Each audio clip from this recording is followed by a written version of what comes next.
Hi everyone, and a really warm welcome to day 2 of the Equestrian Business Handbook Business Startup Guide. I'm going to take you through 2 elements today, and this video is going to be about branding, and we're also going to have the other video which is all about your logo.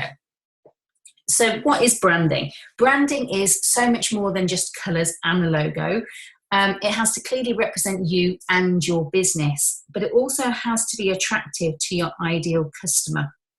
Branding is a set of elements that differentiates your business from the competition, and that can be done visually with slogans, strap and taglines, logos, colours, symbols, and other specific design methods. So first of all, I want you to decide on the feel of your brand. Grab a notebook if you haven't got one already and a pen, and just have a look through some of these words on this page and see which of those connect with you and your brand. Take a couple of minutes just to write down which ones connect with your business.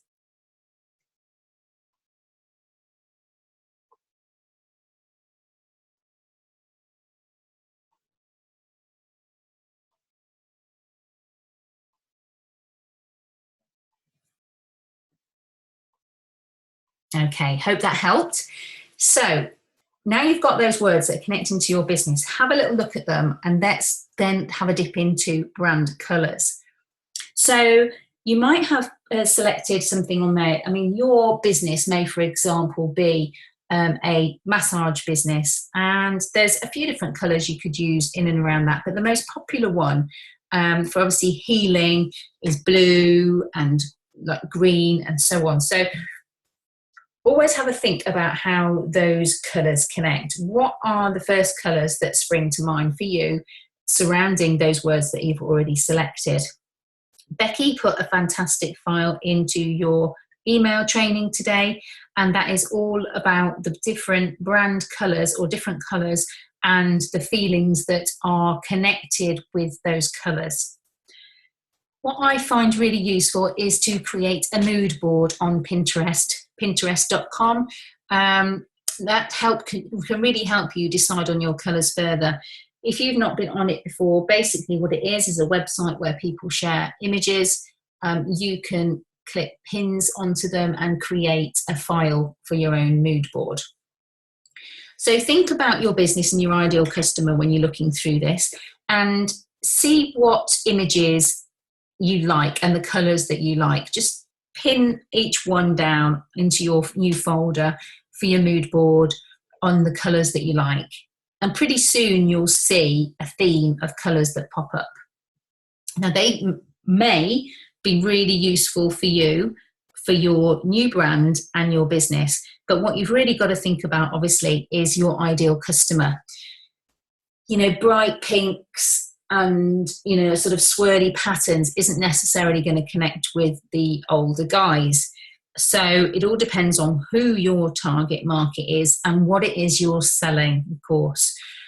I'd always advise you to keep your colours bold and bright as much as possible, because you want to stand out from the competition. You want your business to attract attention.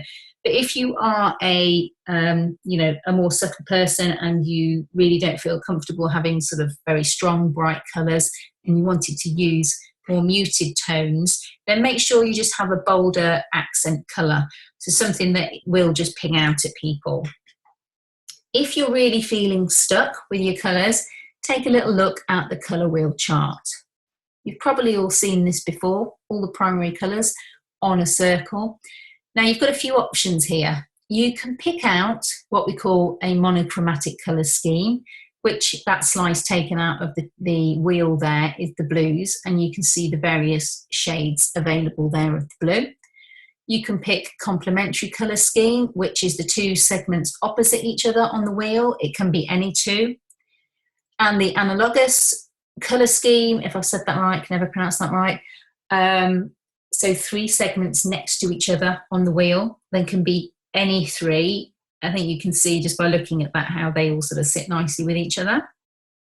The triadic colour scheme, looking for the 3 opposites, if you like, on the wheel. So take 1 slice, miss 3 slices, take another slice, miss 3 slices, take a slice. Obviously there can be any 3 on the wheel at all. That can be really useful if you get stuck. When you've decided on your colours, test them out.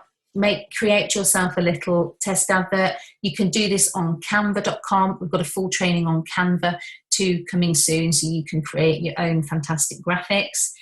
Within Canva as well, you can find out or put in your hex colour codes. If you have a look on the bottom left there where it says My Colour Palette, you can create your own colour palette, and each colour there has a hex number to it. You're going to need this for everything really.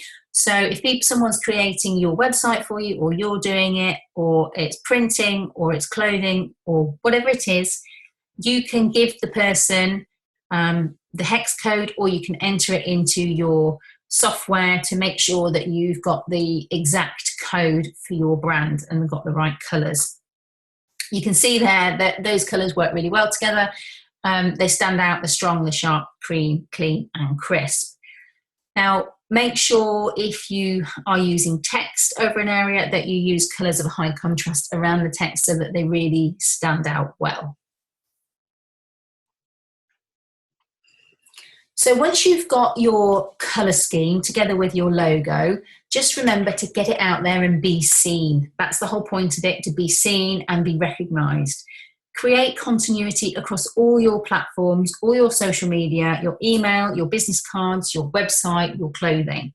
Create yourself a media pack so that you've got cover photos, a selection of posts ready for social media, profile pictures, everything ready, and your logo in your different file types that you'll need to get creative.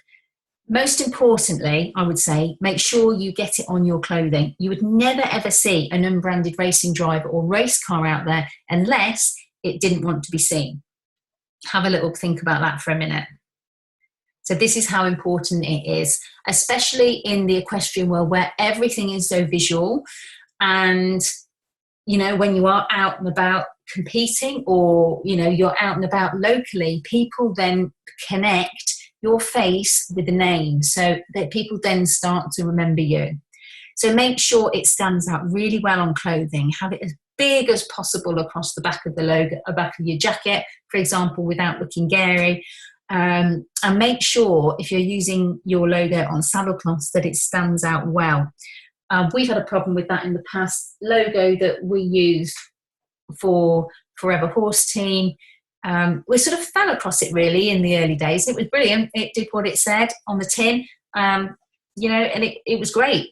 But the first design that we used, it didn't stand out well on saddlecloths. So taken in bright light or when the horse is moving, you just couldn't see it. So we had to adapt the logo to give it a solid background to make it stand out. Unfortunately, we couldn't really change the text too much at that point because it was just everywhere. It was on everything. So please do bear that in mind in the early days so that you can get things right from the start. Hope you find that useful. I'll see you in the next video.